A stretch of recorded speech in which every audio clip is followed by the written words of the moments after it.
Heads up, we say swear words and talk about dirty things, so make sure you're cool with that.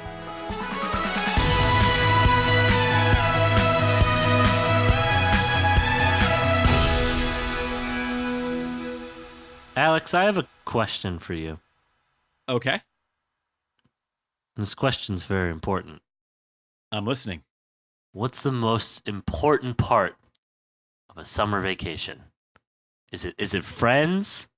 Is it planning for the future? Or is it getting your fucking homework done?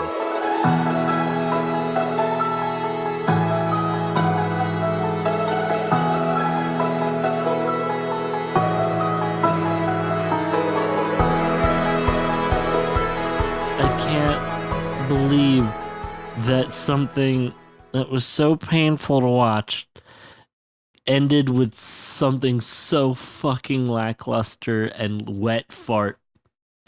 This is the embodiment of the wet fart at the end of a terrible bowel movement. Oh my god. Yeah, like when the wet fart has like a moment where you're like, oh, that's actually pretty pleasant, and then it just kind of peters off. Oh no. Oh yeah. I need pants. Oh my god, what kind? You know it's not comfortable? Preferably ones without shit in them. I hope you've washed your pants after the 15,362 times of wearing those pants. What are pants? Anyway, so we got back from Endless 8. Last episode, nothing changed. So Nope. Nothing changed except at the very end, because I'd like to start like going over the episodes a little more detail before we dive into them, just like a brief summary. But nothing changed. It's just literally, I think I've gone through this before. Oh wait, I have 34 more times since episode 2. But we'll break it at the very end by just going, oh, Haruhi, let's do your homework. Let's do all of our homework together. Let's just do the homework. I guess I don't know. I'm sorry. I didn't think of anything. Did that work though? Oh, it worked. Oh, okay. I guess we can stop. We can stop doing this episode now. Okay, sweet. You know that part of JoJo where Joseph literally tells SCDC, we haven't finished our homework yet. And SCDC dies. No, and then they get married. Oh, yeah, that's right. And then they film a movie. To be fair, Koizumi does bring in a soft note and goes, hey, Haruhi kept looking for one more thing to do in the perfect 2 weeks of summer vacation. She never really thought about the value of a study group and spending time together in a crunch time. She played PlayStation the whole time. Honestly, Haruhi probably now posts on 2chan. But like, oh, a person who has us stuck in an infinite time loop, why don't you come to my house and just play PS2? Okay. Ah, shit, I fixed it all.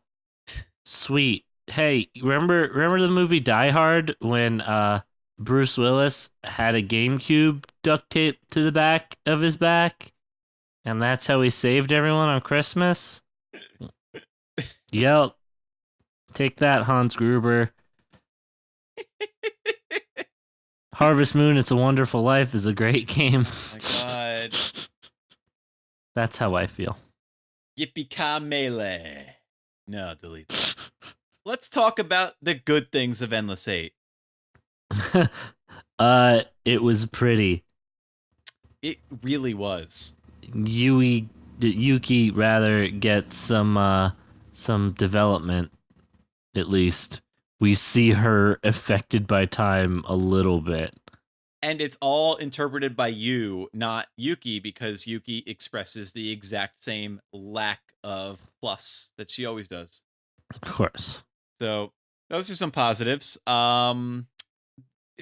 There's the actors get a little punchy with their lines. Crispin Freeman. Oh god, what did he yell that one time? Didn't at one point he say like strawberry-licious or something like that? Oh yeah, when he tried the thing that Haruhi and Mikuru made, he just goes like strawberry-licious.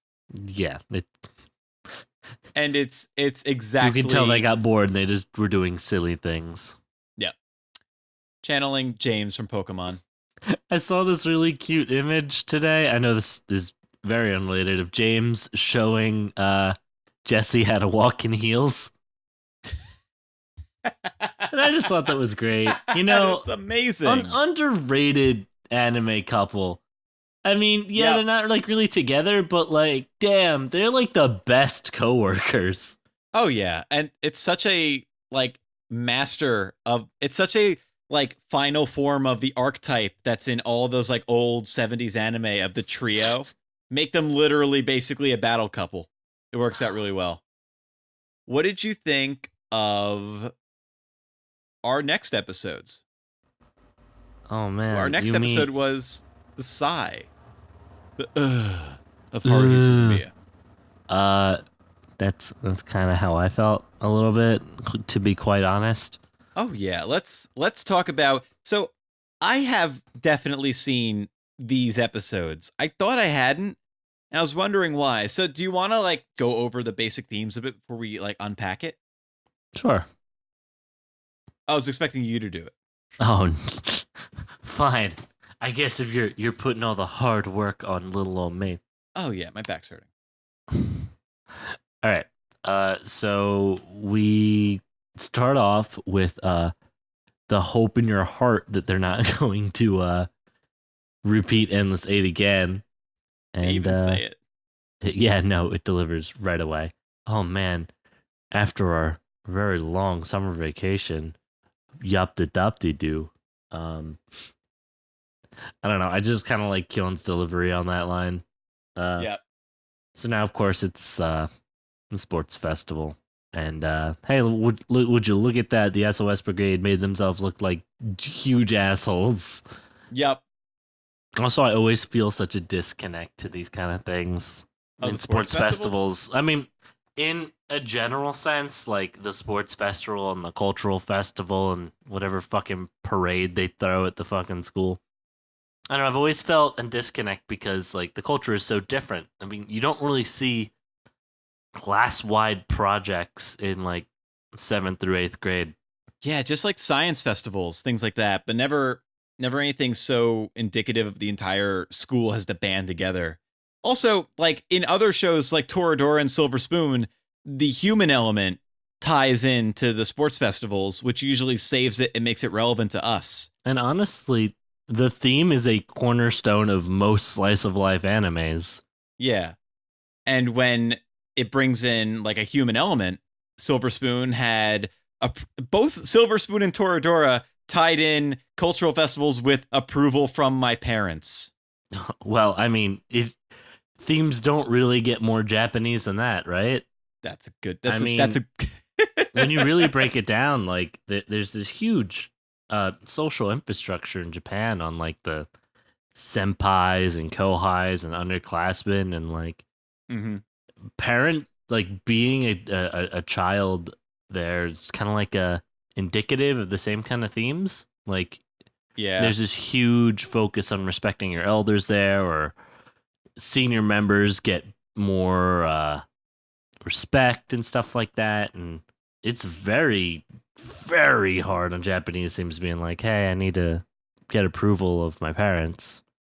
Good point. Do you think that is sorely missed in this show, or do you think it kind of works well without that? Because we don't see any parent figures. Yeah, I guess you're right. It kind of feels like a rebellious. I can't say I missed the theme. Would it have helped this episode? For me, probably not. Okay, because the rest of it is basically two scenes, two locations, and they're the same location. Also, It's the too- animation got really wonky at one point. Yeah, so Hey, basically we spent all the budget repeating the same shit over and over again.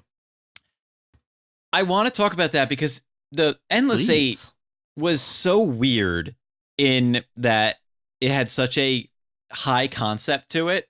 They're stuck in a time loop. That the time loop and the oddities of that and the monotony of it kind of took over any other tone and taste and print of the director. The new director for season 2 was a new guy, and this is where it really shines. That Welcome to new Kyoto Animation. Kyoto Animation's always been on the pulse of making anime look crisp, detailed, and realistic with a lot of animations, with a lot of details in the way the fingers move, hands move, eyes blink. But this is very, very typical slice of life physical humor. I do like how we're kind of back on the bandwagon of Yuki not doing anything. I think she only interacted once with someone. I think Kyon asked her a question, but like, Yuki, can I have your money? Oh God, yeah, I forgot about that fucking bullshit. 20 seconds. Man. So I don't know. That seems like such a cop out. And now, like, they're doing the whole thing where Haruhi's getting shifty and getting deals on the side. Yeah, getting those free cameras. Is secretly. This is actually the Mafia episode of Haruhi Suzumiya, where we find out that she is one of the Yakuza. She's like, hey, you see those two people out there? They're going to break your legs. Give me the Canon 7D. You know what's good for you. When this show came out, and specifically when this episode was coming out, there are about 11 books of Haruhi Suzumiya. I think we were on 7. Huh. And you can really tell that they were struggling to take advantage of the material there without stepping on the toes of the bigger plot lines. Okay. Because the big book is 4, which is The Disappearance of Haruhi Suzumiya, which is the one that we're going to get to in the movie. Originally going to be season 2. I'm not too savvy on the book plot lines and outlines later on, but I have a feeling that a lot of them rely on whatever happens in The Disappearance of Haruhi Suzumiya, because the pacing of this episode and Endless 8, they're so slow and drawn out, and it's just definitely. It feels like they're really padding to take advantage of the few filler arcs they had left instead of creating new material or going into later arcs. It feels like they really were trying to find those like final pieces from the early books that they could use. And like the comedy wasn't even that on point. Like Haruhi getting Mikuru to spill the tea on Kyon, and like really it goes nowhere. Like No. It's almost a 2-minute bit and it goes absolutely nowhere. There's no payoff. What'd you think of Kyon's narration, which used to be like the cornerstone of the show's formula? It just becomes padding. Yeah, it's not great. I'm not too happy about where it's at right now. But I will say I am excited as someone who went to school for movies and TVs and whatnot. I'm excited to see what the next episode holds for their movie making ideas. It's very relatable to see someone be the PA, but also the gaffer, but also the director, but also the grip, but also the editor.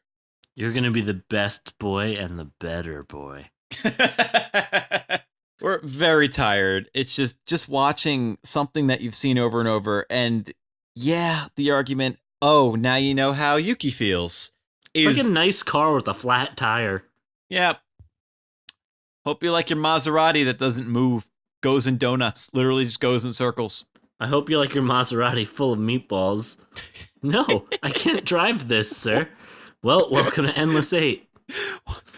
Sir, how did the meatballs get here? I feel like there was something I should have said, like, how did the meatballs get there? But I guess I never did. Oh, well, guess I better get my homework done for the year. And the meatballs just kept coming. 15,000 days later. What about if we added spaghetti and ate our way out of the Maserati? And then smash cut to 4 months later where it's like, oh man, finally cleaned out the car and now I'm driving. And then I got into an accident.